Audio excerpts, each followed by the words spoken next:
ನಮಸ್ಕಾರ ಆತ್ಮೀಯರೇ, ಹೇಗಿದ್ದೀರಿ? ಚೆನ್ನಾಗಿದ್ದೀರಾ? ಮುದ್ರಾ ದೇಹ ಮುದ್ರದ ಕಾರ್ಯಕ್ರಮಕ್ಕೆ ಸ್ವಾಗತ. ಈಗ ಮಳೆಗಾಲ ಪ್ರಾರಂಭ ಹಂತದಲ್ಲೇ ಇದೆ. ಸಣ್ಣ ಸೊಳ್ಳೆ ಕಚ್ಚಿದರೂ ಕೂಡ ನಿಮಗೆ ಅನೇಕ ರೋಗ ರುಜಿನಗಳು ಬರುವಂಥದ್ದು ನಿಮಗೆ ಆಗುತ್ತೆ. ಇವತ್ತಿನ ಮುದ್ರೆ ನೀವು ಸತತವಾಗಿ ಅಭ್ಯಾಸ ಮಾಡುವುದರಿಂದ ಚಿಕ್ಕವರಿಂದ ಹಿಡಿದು ಎಲ್ಲರೂ ಮಾಡುವಂಥ ಈ ಮುದ್ರ, ಅದು ವಿಶೇಷವಾಗಿ ಸ್ಕೂಲಿಗೆ ಹೋಗುವಂಥ ಮಕ್ಕಳಿಗೆ ಹೆಚ್ಚು ಮಾಡುವುದಕ್ಕೆ ಹೇಳಿ ಈ ಮುದ್ರ. ಆ ಮುದ್ರೆ ಯಾವುದು ಅಂತ ನೋಡ್ತೀರಾ? ಅದುವೇ ಲಿಂಗ ಮುದ್ರ. ಮಾಡುವಂಥದ್ದು ಸುಲಭ. ಈ ಕೈನ ಈ ರೀತಿ ತನ್ನಿ, ಈ ರೀತಿ ಇಟ್ಕೊಳ್ಳಿ. ಇದು ನಿಮ್ಮ ದೇಹದ ಉಷ್ಣಾಂಶವನ್ನು ಹೆಚ್ಚಿಸುವಂಥ ಕೆಲಸ ಮಾಡುತ್ತೆ.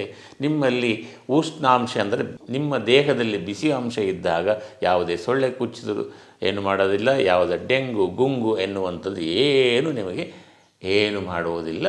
ನಿಮ್ಮನ್ನು ಭದ್ರವಾಗಿರಿಸುವಂಥ ಕೆಲಸ ಮಾಡುತ್ತೆ ಈ ಲಿಂಗ ಮುದ್ರ.